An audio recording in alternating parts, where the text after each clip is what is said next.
All right, we are back at it here at the IHSBCA convention, and lucky enough to be interviewing a ton of quality coaches around the state. Everybody that we've sat down with here today is somebody that has filled out our questionnaire.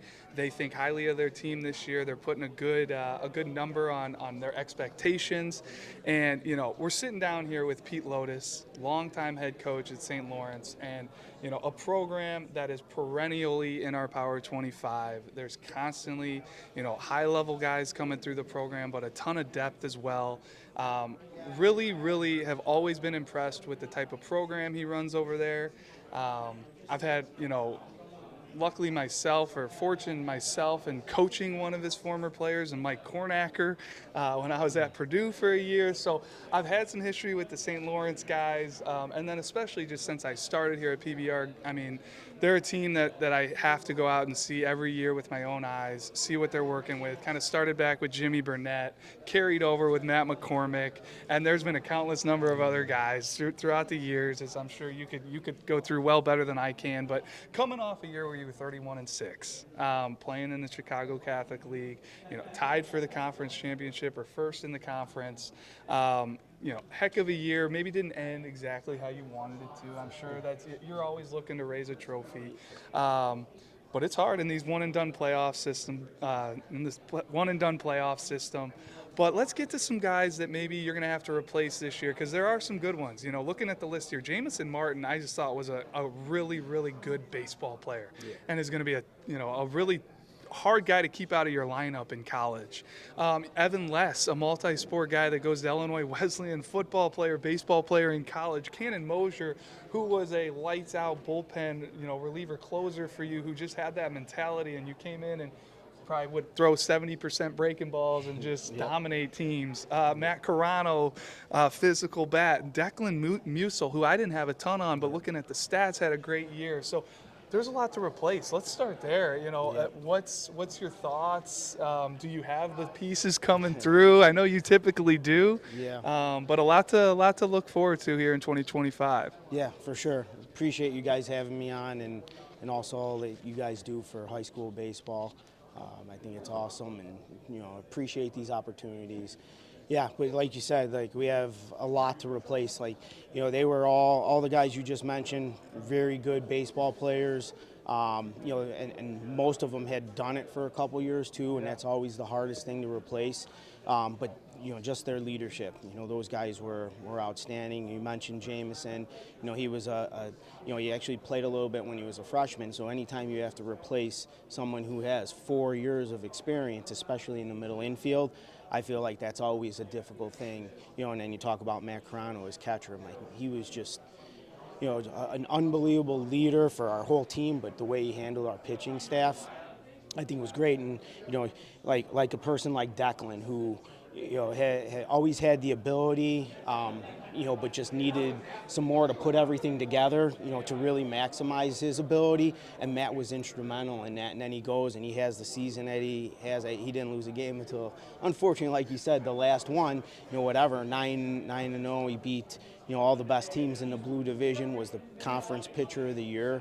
So, I think Matt had a lot to do with his development too. But then, replacing the productivity. And you mentioned Evan Less, and just a scrappy kid who, found his way into the lineup, and, didn't always look the prettiest, but always got the job done. And he had some experience playing in the state championship football game. And, those are significant things. Yes. And then you mentioned another guy like Cannon. He came up when he was a freshman too, pitching in the middle of the Catholic League blue season, and always knew what we were going to get. So just like that consistency, which is tough in high school. They're high school kids, and you don't know how different situations are going to impact guys. And but having someone like Cannon, we knew what he was going to give to us, and that consistency is a big deal. So replacing those guys is always tough. I think one of the things we talk about all the time is, not only being able to be successful yourself, but making sure the guys behind you, are going to be prepared, to be productive players at our school. And in our program. So I think those guys did not only a lot for us last year, but then also for the future moving forward. So I'm pretty confident with the guys that we have coming back, but then also some of the pieces that we're able to add. All right, so getting into some of these guys that we're excited about or that will get opportunities potentially, and we're sitting here in January, so who knows? A lot of stuff changes by the time mid-March gets here and the season gets rolling. But what are some areas that are like, okay, we have to replace this? Obviously, you mentioned catcher, Carano, maybe up the middle, but like, where are some areas that you're kind of looking at as a coaching staff? Like, hey, who's the next in line here? Yeah. So I think, the catching aspect, I think we've had such good catchers the past several years, and that's always a huge part of any team, I think. So I think this year's going to be a little bit different, where the last couple we've had kind of a main guy. I think we have a couple guys that really can do a great job. So like Enrique Villanueva, he caught a little bit last year, not much with Matt being there, but he was in our lineup DHing wise. So I think he's gonna, get a lot of catching time, but he's also one of our pitchers too. So that plays into it. Oh, that adds quite a dynamic Yes. there, because catcher, I mean, he's throwing the ball more than almost any other position out there other than the pitcher. Yeah, and we've had some situations before, like the Matt Zahora kid was a really good catcher, but he was also our number one pitcher. So trying to navigate that's always a tough thing as a coach, and that's where I think Joe Torres comes in, who's also a pitcher. So we got two catchers that are pitchers, and them guys kind of sharing some of the responsibilities. I think. Is going to be a good thing for us. And we even have a couple other guys that got some time last year, like Julian Esparza, DH for us a little bit, and Andrew Banasek. So catching-wise, we might not have, like, I think the one guy, but we have some depth there that I think can really help. And, like catching such a tough thing, and, catching every game, 35 games, and how that affects your offensive production. And in the weather you guys Yeah. play in, I mean, I think you just basically said it, but maybe keeping guys more fresh than a Carano last year. Come playoff time, who knows how banged up he is and all that stuff, all the bumps and bruises you get along the way. So we're talking about some spots that you need to fill, but like, where are some spots you're like, man, this could be pretty good, or this could be the strength of our team? Are there any things that's standing out to you? I like some of the arms that I see on the list. Absolutely. Like, I think, like, experience-wise, at the varsity level, we might be a little bit less than we've had the last couple years, but talent-wise, I think we're there. You have guys like Sam Chin, Jimmy Benson, that two lefties there that he's mentioning, Yeah, and then Ryan Wolfschlager, and then we have John Strahowski, who was 9-1 last year, 8-1 or whatever, as a sophomore, and through some tremendous games, So I think we're young. I don't think any of those guys are seniors, but they're talented kids, and I think have been through some of the rigors of playing high school baseball, and they all play really competitive travel schedules, I think, which helps.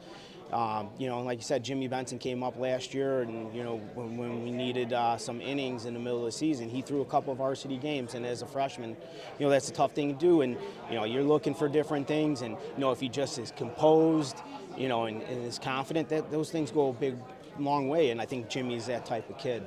Well, one thing I have noticed throughout the years is we feel like we have a really good pulse on the players coming through St. Lawrence.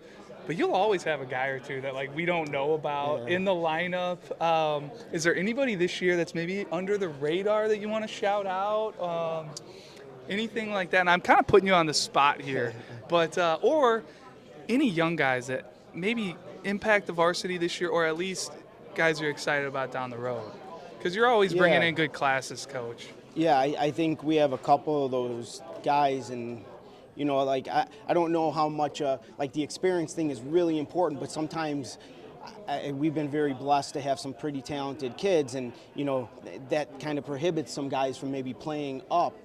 So a guy like Danny Donovan, has grown a bunch, gotten more physical. He'll play in the outfield for us. So he's, I feel like, a little bit under the radar type, because he hasn't perfect. Had, That's exactly what I was looking for. Had varsity experience, yet. But I think a really talented kid that's going to help us a lot in the outfield. Who are some of the main pieces, leaders of this team? You mentioned you want those Jamison Martins to kind of pass that on, like, hey, this is how we do things. Like, who are guys you're going to look to make sure things are getting done right? Because you are fairly young here looking at the roster. Yeah, absolutely. So I think a lot of it starts with Dan Coyle. He's been such a consistent player. Put him in as a freshman, and we actually moved him around a little bit as a freshman. Maybe not used to playing outfield. He did that. Was still really productive. Kind of a little, I would say, more confident at third base. And I think halfway through his freshman year, that's where he kind of ended up. Almost settled his game down a little bit. Yeah, absolutely. And you saw even like offensively, and some of that too was just experience as a freshman. But then moving last year, and he's consistently from start to finish our most consistent hitter, hitting a 3-hole. And when you look at him, you've seen Dan. He's not the most physical guy in the world, but he does some things that a lot of kids can't do. And he's not intimidated, on the barrel all the time. So.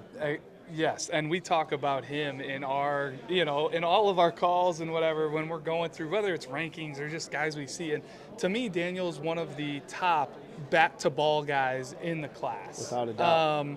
Especially right-handed, you talk about that. But when I go to watch, very minimal, if any, swing and miss. Yeah.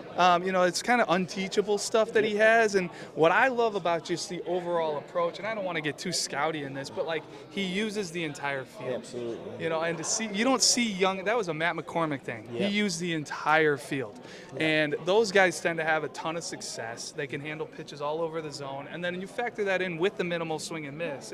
He's got a very, very high floor as far as just his hit tool. Yeah, I really, really like him. So yeah, for sure. I'm right there on the same page with you, and you got to love him as a coach. Because I think I went and watched you play last year, and at the time, he had maybe struck out once on the entire he struck out year. 3 times all year, 3 or 4 times. It blew my mind. Yeah. But Pete, I don't want to just hijack this. If you have any questions you want to ask, we got 2 Petes on the call here, so sorry if I confused you, but yeah. No, Coach. One of the things that stands out about your program is the field, right? Like he was, I think, Drew's first overall pick for the field draft we did. All turf, the big scoreboard. I think you guys got that video replay stuff now. Is that correct? Yeah, we have a few tools that I'm super excited about.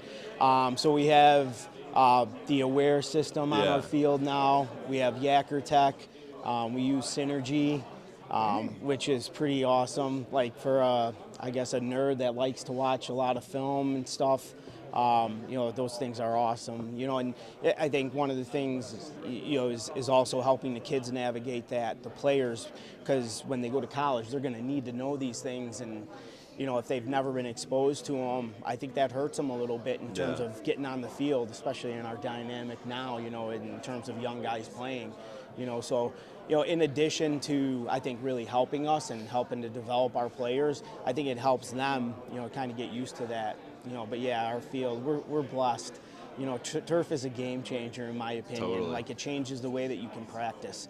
Yeah. And the things that you could do not only from an early standpoint, like getting out on the field, but also just how you run practices, with what you can do and sliding constantly, or ground balls and things like that. So we're blessed with our field. Yeah, I mean it's nicer than a lot of colleges, I would say. So having a facility like that, does it kind of bring a different energy? You're excited to get out there and use it every day. The kids, are they amped up to get out there, and they just hopefully don't take it for granted, because right. If they move on to college, odds are they might not get a better field than that, realistically. Well, that's a challenge, right? Keeping them grounded, and I think sometimes, especially with high school kids, and they don't know what we had 20 years ago. For sure. So you talk about taking it for granted. We try to remind them, that how fortunate we are, and they should be amped up every time they go out there to be able to play on the field, but also have some of the resources that we have. And we're pretty grateful for it. So, you said, constantly reminding them of those things so they don't take it for granted. Any other cornerstones that we can expect in the lineup? I mean, Daniel Coyle, like Drew said, he's always one of the first names that comes to mind. Thinking of, Corey Less, of course. Corey. He is probably one of my favorite left-handed bats in the state. I think back to the swing he took off that that Jack Bauer slider against Lincoln Way East early in the year. I think that might have been the first game of the year for you guys. Yep. Anyone else that you really think's gonna have a big year? Yeah, so Corey, another guy who played up a little bit as a freshman, so that experience. The other thing too with Corey is he does a lot of things on the field. Yeah, very athletic for the size. He played center. He's probably going to play some in the infield for us this year. Also pitch, so I think he does a lot of good things. And then, like you said, him offensively brings a really, different type of hitter to us. Ben Gary, who played second base last year, he's going to slide over most likely to shortstop, and he had a really good year. He's super athletic, so, and I think he can really play shortstop. If we didn't have a Jamison Martin, he would have probably been there last year, too. Like, I think one of the big advantages we have this year is I think we're super athletic. A guy like Connor Marino can really run, good bat-to-ball type skills. John Medina, I think is another kid who really runs, can do some things offensively.